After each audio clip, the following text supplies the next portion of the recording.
Hello everyone, आप लोग का स्वागत है एग्ज़ाम पॉइंट पर। आरआरबी जेई सीबीटी 1 का मैं आप लोगों को आज कट ऑफ बताने वाला हूं कि हर कैटेगरी वाइज मैं आपको बताऊंगा कि जनरल, एससी, एसटी, ओबीसी और ईडब्ल्यूएस में कितना इस बार आपका कट ऑफ जा सकता है। तो जो मैं आपको कट ऑफ बताऊंगा वो मैं आपको नॉर्मलाइजेशन से पहले का बताऊंगा, जो कि आप रॉ मार्क्स कहते हैं और इसे एक्चुअल मार्क्स भी कह सकते हैं। मतलब आपको कितना एक्चुअल मार्क्स लाना है जो कि आप मतलब कि आप सीबीटी 2 के लिए क्वालिफाई कर सकते हैं। तो ये वीडियो बहुत ही इंपॉर्टेंट होने वाला आप लोगों के लिए। अगर आप सीबीटी 2 का तैयारी करना चाहते हैं तो ये वीडियो बिल्कुल आप ध्यान से देखिएगा और बिल्कुल लास्ट तक देखिएगा, तो आपको मालूम चल जाएगा कि इतना अगर मेरा मार्क्स आ रहा है तो मैं सीबीटी 2 के लिए तैयारी और प्रिपरेशन स्टार्ट कर सकता हूँ। तो ये वीडियो बिल्कुल ध्यान से देखिए, बिल्कुल स्किप ना कीजिएगा। तो अगर आप मेरे चैनल में नए हैं तो जल्दी से आप मेरे चैनल को सब्सक्राइब भी कर लीजिए और बेल आइकन पर प्रेस कर लीजिए और मेरे टेलीग्राम चैनल से भी जुड़ जाइए। इसका लिंक मैं वीडियो के डिस्क्रिप्शन में डाल दिया, वहाँ भी आपको नई नई अपडेट मिल जाएगी। चलिए वीडियो को स्टार्ट करते हैं।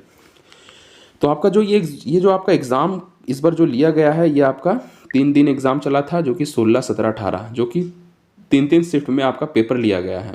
तो अभी तक इसका आंसर की तो आपका जारी नहीं हुआ है, लेकिन बहुत ही जल्द जारी हो जाएगा। तो सबसे पहले बात करते हैं आपका जनरल कैटेगरी में। तो आपका जनरल कैटेगरी में जो आपको रॉ मार्क्स लाना है, जो एक्चुअल मार्क्स आपको जो लाना है, वो आप कोशिश कीजिएगा कि आपका 60+ मार्क्स आना चाहिए। आपको ये ध्यान रखना है कि 60+ मार्क्स अगर आपका आ रहा है तो समझ लिया आप बिल्कुल सेफ जोन में। अगर 60 मार्क्स के अगर आपका नीचे आ रहा है तो समझ लिए चांसेस थोड़ा मुश्किल हो जाएगा। अगर 60+ मार्क्स, अगर 60 से ज़्यादा अगर आपका मार्क्स आ रहा है तो आपका बहुत ज़्यादा चांसेस बढ़ जाएगा सीबीटी 2 के लिए। तो ये आपका जनरल कैटेगरी वालों के लिए हो गया 60+ मार्क्स, जो आपको लाना है। एक्चुअल रॉ मार्क्स भी कहा जाता है, तो आपको ये लाना है।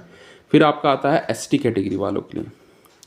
तो एससी कैटेगरी वालों के लिए जो आपको रॉ मार्क्स चाहिए, वो आप कोशिश कीजिएगा कि कम से कम आपका जो आना चाहिए मार्क्स है 40+ आना चाहिए। अगर आपका एससी कैटेगरी में किन्हीं का भी 40+ मार्क्स आ रहा है, रॉ मार्क्स आ रहा है, तो आपका बहुत ज़्यादा चांसेस बढ़ जाएगा सीबीटी 2 के लिए। फिर बात आती है अब एसटी कैटेगरी वालों के लिए। तो एसटी कैटेगरी वालों के लिए अगर 38+ आ रहा है तो आप सेफ जोन में है। मतलब कि 40, अगर इसमें भी अगर आप ओवरऑल देखें, आपको अगर 40+ मार्क्स आ रहा है तो आप बिल्कुल सेफ जोन में है। मतलब एससी एसटी कैटेगरी वाला जो भी कैंडिडेट है, अगर 40+ जिसका भी मार्क्स आ रहा है तो वो सीबीटी 2 के लिए क्वालिफाई कर जाएंगे। तो जनरल कैटेगरी में आपका 60 मार्क्स प्लस आना चाहिए, 60 मार्क्स से आपका ज़्यादा आना चाहिए। फिर आता है आपका ओबीसी कैटेगरी। तो ओबीसी कैटेगरी वालों के लिए कितना मार्क्स लाना होगा? तो ओबीसी कैटेगरी वालों के लिए आपको कम से कम मैं बता रहा हूँ कि आपका 55+ आपका मार्क्स आना चाहिए। 55 मार्क्स से ज़्यादा अगर आपका मार्क्स आ रहा है तो समझ लीजिए आप सेफ जोन में हैं।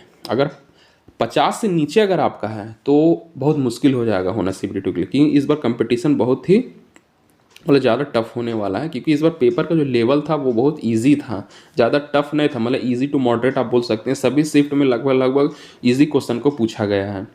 तो 55+ आपको अगर आपका मार्क्स आ रहा है, रॉ मार्क्स आ रहा है ओबीसी कैटेगरी में, तो आपका जो सिलेक्शन है वो सीबीटी 2 में हो जाएगा।